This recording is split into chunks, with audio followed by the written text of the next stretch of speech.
देखो भाई, वीडियो का थंबनेल तो तुमने देख लिया कि आज किस टॉपिक पे वीडियो होने वाला है। वही 12वीं के बाद हम एसएससी की तैयारी कैसे करें। हाँ, हमारा मेन टॉपिक यही है। लेकिन एक बार जरा सोचो कि ये मैंने इमेज क्यों लगा रखा है। अगर नहीं समझ में आ रहा कि हाँ मैंने क्यों लगा रखा है, तो ये एक्चुअली में आपकी ज़िंदगी का एक वो है, ब्लूप्रिंट है। 10वीं तक या फिर चलो मैं 12वीं तक भी ले लेता हूँ। 12वीं तक भी हमारी जो लाइफ होती है ना, बिल्कुल इस तरीके से एकदम स्मूथ चलती है।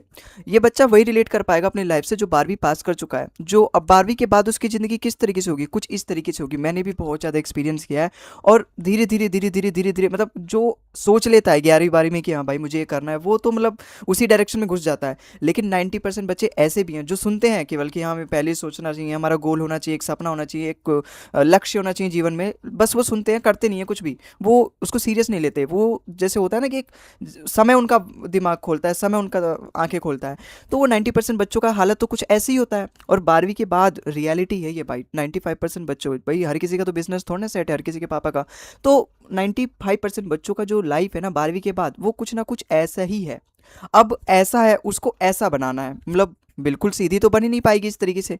कभी ना कभी उतार चढ़ाव आते रहेंगे। वो केवल आपकी 10वीं तक थी कि आप सोचोगे यार जो 10वीं तक जो बचपना था, चाइल्डहुड था, मतलब स्कूल की वो मेमोरी, वो क्रश, वो सारी चीज़ें, मतलब अब वो नहीं मिलेगी। अब वो मौज खत्म भाई। वो बचपन के जो असली दिन थे, मतलब वो गए अब खत्म।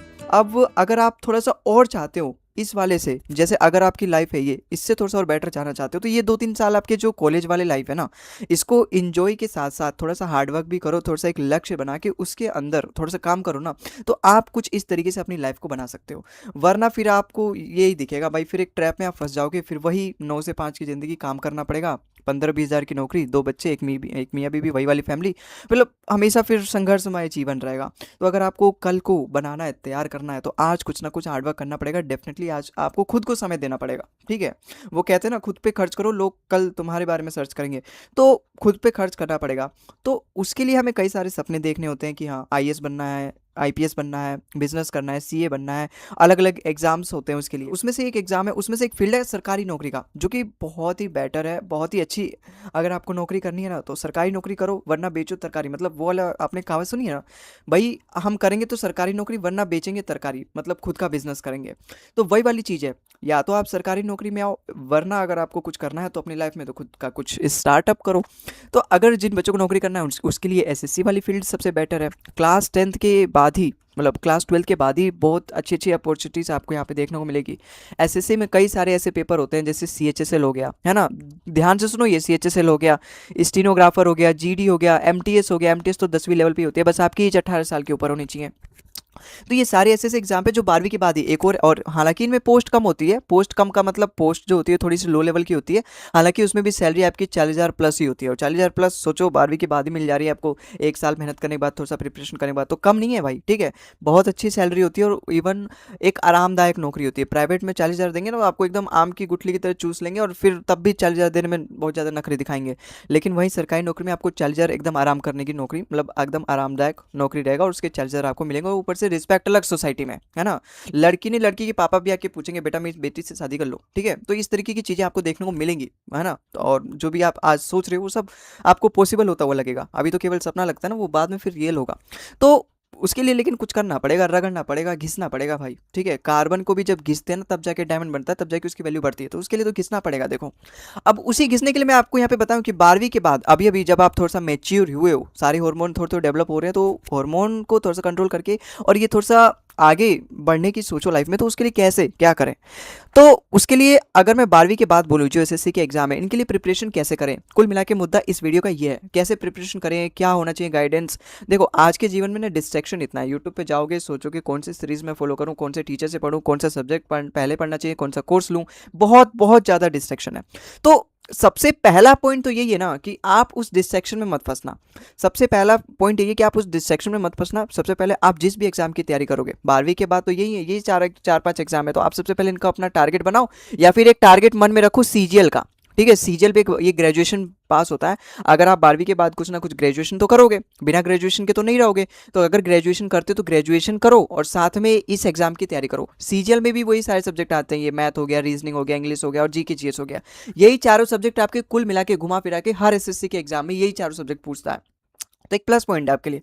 अगर आपने मान लो 12वीं पास कर ली, उसके बाद आपके पास मान लो 1 साल और तैयारी कर ली ग्रेजुएशन के साथ। ग्रेजुएशन में आपने कहीं कॉलेज में एडमिशन ले लिया जहाँ पर आपको डेली ना जाना पड़ता हो, और 1 साल में आपने थोड़ा सा डेडिकेशन करके लाइब्रेरी वगैरह ज्वाइन करके सिलेबस पूरा कर लिया। हालांकि होता नहीं, बच्चे इतना डेडिकेटेड होते नहीं है, लेकिन अगर आपके अंदर है कि हाँ मेरे फैमिली के लिए, मेरे मम्मी पापा का चेहरा अगर आपके सामने आता है, आंखों में आंसू दिखते हैं, तो एक आपके अंदर रहेगा जलन कि हाँ भाई मैं अभी तक कामयाब क्यों नहीं हुआ। मैं अभी भी पापा से बोलता हूँ, पापा मोबाइल का रिचार्ज खत्म हो गया, पापा रिचार्ज करा दो। बहन से बोलता हूँ, बहन पापा से बोल देना मोबाइल का रिचार्ज करा दे, वाईफाई का रिचार्ज करा दे। तो बोलने में शर्म नहीं आती? शर्म आनी चाहिए ना। और शर्म आ रही होगी तो अंदर से कुछ एक फीलिंग आ रही होगी, नहीं भैया यार मुझे भी कुछ ऐसा करना चाहिए कि मम्मी पापा से बार बार पैसे ना मांगने पड़े छुट्टे छुट्टे।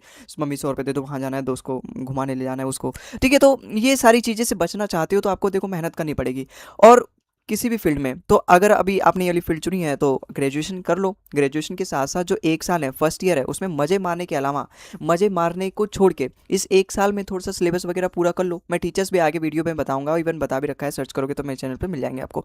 ठीक है, और बाकी मैं आगे बता दूंगा अभी। तो उस पहले फर्स्ट ईयर में थोड़ी सी मेहनत करके मॉक टेस्ट वगैरह लगा के इन एग्जाम में से निकालो, बहुत ईजी होता है। वो बातें छोड़ दो। लोग कहेंगे कि 50 लाख फार्म भर जाने, बहुत ज़्यादा कॉम्पिटिशन है, बहुत ज़्यादा टफ हो चुका है। देखो हर फील्ड में कॉम्पिटिशन टफ है, हर फील्ड में केवल 1% बंदा लीड कर रहा है, बाकी के 99% केवल भीड़ है, और वो उस 1% को देखकर बस फॉलो कर रहे हैं, और वो भी उस 1% की तरह करना चाह रहे हैं। करते नहीं है लेकिन करना चाह रहे हैं, बनना चाह रहे हैं, एक्चुअली में करते नहीं है, केवल बनना चाह रहे हैं। लेकिन वो 1% भी तो उसी 100% में से आया ना जो पहले थे।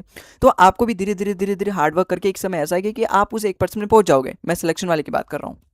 तो मतलब लेकिन करना पड़ेगा, ऐसे सपने देखने से होगा नहीं। तो जो स्टार्टिंग का 1 साल है, अब वही मैं रोड में बताऊंगा कि आपको करना एक्चुअली में कैसे है। तो उस 1 साल में केवल आपको ये टारगेट बनाना है कि हाँ कि मुझे ये करना है, और ये करना है तो करना है। ठीक है, अब देखो मान लो आप ग्रेजुएशन कर रहे हो, ठीक है, ग्रेजुएशन के साथ ही एसएससी सीजीएल की तैयारी कर सकते हो, और यही सबसे बेस्ट समय होता है अगर मैं कहूँ तो। क्योंकि उसके बाद फिर खाली बैठोगे, घर वालों पे एक लाइबिलिटी सबसे बड़ी तुम ही बन जाओगे। वैसे भी तो बनी ही हो 12 साल 12वीं पास करते करते, है ना, तो 12वीं तक पढ़ते पढ़ते। तो देखो क्या करना है, मान लो आपने 12वीं पास कर लिया, ठीक है, 12वीं आपने पास कर लिया। अब किसी भी ग्रेजुएशन में देखो, मैं जो चीज़ें बोलूँगा ना, बताने में कहने में बहुत ईजी होती है, लेकिन जब आप इसको फॉलो करोगे बहुत हार्ड होगा। इसलिए थोड़ा सा खुद को भी हार्ड बनाना, हाँ, कि कैसे भी गलतियां हो, कैसे भी परिस्थितियां हो, मैं डिस्ट्रैक्ट नहीं होऊंगा, और मैं मतलब छोड़ूंगा नहीं, गिव अप नहीं करूंगा मैं। ठीक है, तो 12वीं पास करके ग्रेजुएशन में ले लेना। ठीक है, ग्रेजुएशन में किसी भी कॉलेज में ले लेना जहाँ पे आपको रेगुलर ना जाना पड़े। आज तो जानते ही हो, आज के जीवन में मतलब आज के डेट में कॉलेज में तो पढ़ाई होती नहीं है। वही होता है जो आप देखते आ रहे हो। अगर आपका आईआईटी में सिलेक्शन हो गया, एनआईटी में सिलेक्शन, मतलब जो टॉप के कॉलेजेस हैं उसमें फिर आप जाओगे तो सीजीएल की तैयारी करने की जरूरत नहीं, फिर वहाँ पे अच्छी सैलरी, अच्छा स्कोप रहता है। लेकिन अगर आपका चलो नहीं हुआ आईआईटी जेई में, तो इन सब कॉलेज में ले लो नॉर्मल में, जहाँ पे आपको डेली ना जाना पड़े। फिर उसके बाद एक लाइब्रेरी ज्वाइन कर लो। फिर पेपर होते हैं जो 12वीं के बेस पे होते हैं, जैसे सीएचएसएल हो गया, एमटीएस हो गया, जीडी हो गया। 1 साल इन इन एग्जाम को पहले टारगेट बनाओ कि हाँ 1 साल बाद मुझे इसी को देना है। 18 साल की अगर आपकी उम्र हो गई, क्योंकि 18 साल ही मिनिमम एज होती है इन एग्जाम को देने के लिए। ठीक है, बस उतना ही चाहिए होता है, और कोई ग्रेजुएशन वगैरह कुछ नहीं चाहिए होता है। बाकी आप इंडियन तो हो ही। ठीक है, तो ये CHSL MTS GD कुछ ऐसे एग्जाम है जो 10वीं और 12वीं के बेसिस पे होते हैं। तो आप इनको अपना टारगेट बना लो, और ये बना लो कि हाँ मुझे मतलब इन 1-2 साल में इन पेपर को देना है और निकालना भी है। जब आप इनकी तैयारी करोगे ना, तो एक्चुअली में आपकी सीजीएल की भी तैयारी होती रहेगी, क्योंकि दोनों का सिलेबस सेम है, बस सीजीएल में थोड़ा सा लेवल हार्ड हो जाता है। तो इस तरीके से करते करते अब आप देखना, ये 4 सब्जेक्ट पूछे जाते हैं, उसके लिए मैं आगे अलग से वीडियो बना दूंगा, अगर आप कमेंट में करोगे तो।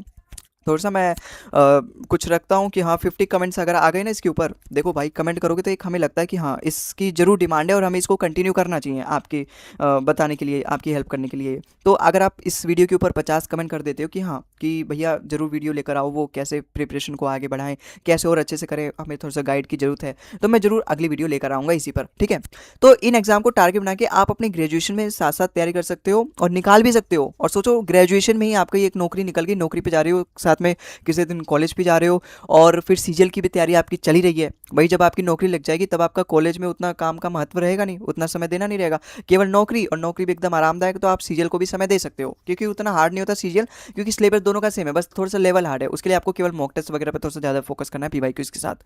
तो ग्रेजुएशन के साथ आप इस तरीके से तैयारी कर सकते हो। अब जो जो मैंने बताया केवल आपकी यही थोड़ा ना रहेगी, आपकी लाइफ में बहुत सारे झंझट रहेंगे भाई।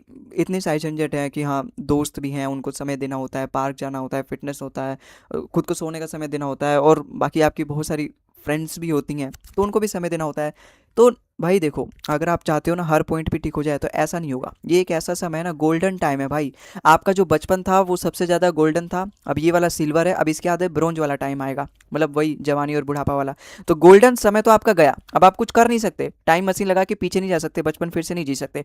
अभी जो सिल्वर वाला टाइम है ना, इस सिल्वर टाइम से इस ब्रोंज वाले टाइम को फिर से गोल्ड बना सकते हो। ये इस सिल्वर टाइम को मेहनत करके इस सिल्वर को और भी ज़्यादा घिस के, सिल्वर का मतलब क्या है, जो ग्रेजुएशन वाला समय है इसमें और भी ज़्यादा घिस के इस ब्रोंज वाले टाइम को और भी ज़्यादा गोल्डन बना सकते हो, डायमंड बना सकते हो इवन। तो समझ गए ना। ये जो बाकी की फालतू की चीज़ें हैं अपने डेली लाइफ में देखो कि क्या क्या फालतू की चीज़ें। मैं इंस्टाग्राम चलाता हूँ, मैं यूट्यूब चलाता हूँ, मैं पॉडकास्ट देखता हूँ 1 1 घंटा 2 2 घंटा, मैं इंडियाज़ गॉट टैलेंट लेटेंट ये सब देखता हूँ। ये सब वेस्टेज है। मुझे मज़ा तो आ रहा है, हंसी आ रही है, दिन मेरा टाइम पास हो जा रहा है, लेकिन कहीं ना कहीं जाके एक समय ऐसा आएगा कि ये समय निकल जाएगा और मेरे को फिर बाद में वही 20 25 हज़ार की नौकरी जो कि मिल भी नहीं रही है आजकल, मजबूरी में करना पड़ेगा।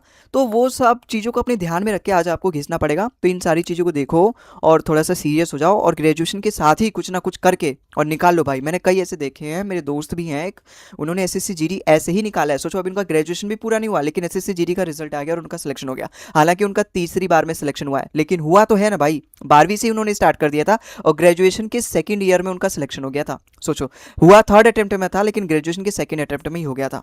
ठीक है, तो आप भी कुछ ऐसा कर सकते हो कि हाँ, बहुत जल्दी आप सक्सेसफुल हो सकते हो लाइफ में। तो आपको स्टार्ट तो करना पड़ेगा, डेली छोटे छोटे एफर्ट मार के ही कुछ ना कुछ बड़ा होगा। अगर आप चाहोगे, ऐसा लगता है ना कि हमें यार, मतलब किसी को देखते हैं कि इतना सफल इंसान है, वो सफल इंसान उसको 10 12 साल लग चुके हैं भाई, 8 10 साल लग चुके हैं, लेकिन हमें तो केवल आज का बना हुआ बंदा दिखता है ना कि हाँ भाई ये बन चुका है और मुझे भी ऐसा ही बनना है। और हम जब वैसा करना चाहते हैं, करना चाहते हैं, तो हमें लगता है कि यार 1 महीना हो गया, 2 महीना हो गया, 6 महीना, 10 महीना, 8 10 महीना हो गया, 1 साल हो गया, 2 साल हो गया, यार अभी तक रिजल्ट नहीं मिला। लेकिन पेशेंस रखो भाई, ठीक है।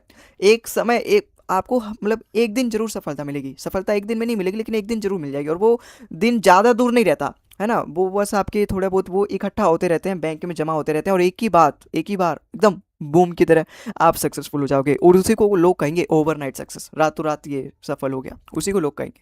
ठीक है, तो मतलब आपको डेली थोड़ा थोड़ा मेहनत करना पड़ेगा। ये मॉक टेस्ट वाली बात देखो, मैंने क्या आपको बताया, 12वीं के बाद आपको टारगेट बनाना है, उसका सिलेबस पूरा करना है। 4 5 सब्जेक्ट होते हैं, मैथ्स हो गया, इंग्लिश हो गया, रीजनिंग हो गया, जीके जीएस सब्जेक्ट हो गए। इन सभी के एक बेस्ट टीचर और बेस्ट बुक लिस्ट की वीडियो में मैं आगे लेकर आऊँगा, अगर आप इस पर 50 कमेंट कर देते हो, ठीक है, इस वीडियो पे कि हाँ भैया लेकर आओ, ठीक है।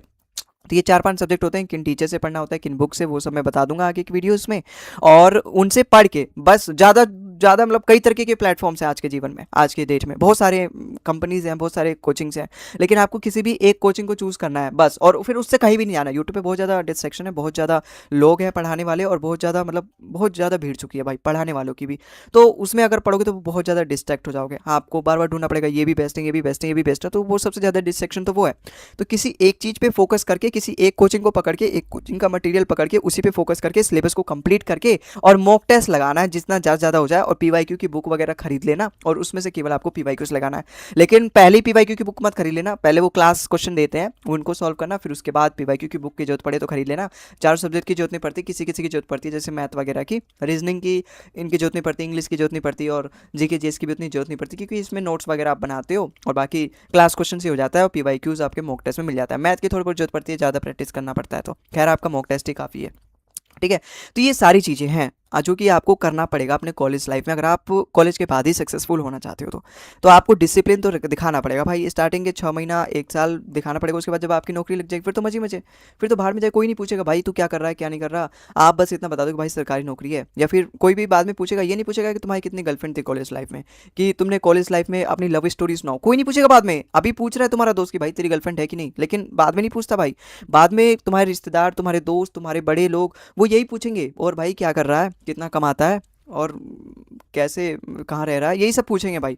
बीवी बच्चे कैसे, यही सब पूछेंगे। वो नहीं पूछेंगे कि हाँ तुम्हारे पास के बारे में, तो ये नहीं पूछेंगे 10वीं में 99% आए कि 70% आए, 12वीं में कितने परसेंट, 12वीं में क्या लिया था भाई, ये सब कुछ कोई नहीं पूछता भाई, है ना। तो थोड़ा सा सीरियस हो जाओ। आज जो दुनिया दिख रही है ना वो वैसी है नहीं, बाद में पता चलेगा, और बाद में जब पता चलेगा ना बहुत लेट हो जाएगा। इसलिए अपनी आंखें थोड़ा सा खोल लो और थोड़ा सा फोकस रहो, कंसिस्टेंट रहो, केवल अपने ऊपर खर्च करो, तभी तो लोग तुम्हें सर्च करेंगे, है ना। तो ये चाह रहे हो ना कि हाँ मैं भी कल को कामयाब हूँ, मेरे पापा मम्मी गर्व करें, और मेरे पापा मम्मी अगर कहीं बाहर जाएँ तो मेरे नाम से उन्हें जाना चाहे, तो चाहते हो ना, वो फीलिंग अलग है भाई। ठीक है, तो उसके लिए आपको फोकस रखे, कंसिस्टेंसी रखे, और डिस्ट्रैक्शन सबसे ज़्यादा जो मेन है वो बच्चों को डिस्ट्रैक्ट कर देती है, दोस्ती यारी, तो थोड़ा सा उससे थोड़ा सा कट के रहना पड़ेगा। ठीक है, तो डिस्ट्रैक्शन वगैरह डेली एफर्ट करना है और फ्यूचर में ज़रूर भाई कुछ करना है। आज सोचोगे तब जाके कल कुछ होगा, अब कल सोचोगे तो फिर परसों जाके होगा, तो क्यों ना आज ही सोचे। हमें फिर भाई 60 साल की ज़िंदगी रह गई अब, 30 साल तो पढ़ने में निकल जाता है, मतलब 20 साल, फिर उसके बाद जानते ही हो फिर क्या कौन सी एज आती है। तो क्यों ना पहले ही आंखें खोल के और कुछ किया जाए लाइफ में, ठीक है। तो बस मुझे यही आपको बताना था कि 12वीं के बाद आप कैसे कर सकते हो अपना प्रिपरेशन। यही 2-4 एग्जाम इनको टारगेट बना के सिलेबस पूरा करना है, बस मॉक टेस्ट लगाना है। यही 2-3 चीज़ें हैं जो फॉलो कर लेता है कंसिस्टेंसी के साथ, डिसिप्लिन के साथ, वो निकल जाता है। बाकी कोई अलग सी स्ट्रैटेजी थोड़ी ना होती है कैसे कंप्लीट करें, कैसे मैथ को कैसे पढ़ा जाता है, मैथ के नोट कैसे बनाया जाता है, नहीं। एक अंदर से बस डेडिकेशन होना चाहिए, क्या मुझे ये करना है, बस। बस वही डेडिकेशन और डिसिप्लिन चाहिए होता है, कंसिस्टेंसी चाहिए होता है, निकाल लेता है वो। बाकी आपको बार बार डिस्ट्रैक्ट नहीं होना, बस ये एक चीज़ मैं आपको बोलूँगा, ठीक है। तो आई होप आपको समझ में आया होगा मैंने जो भी बताया। मिलते हैं अगले वीडियो में किसी और नए टॉपिक के साथ, तब तक के लिए जय हिंद, जय भारत।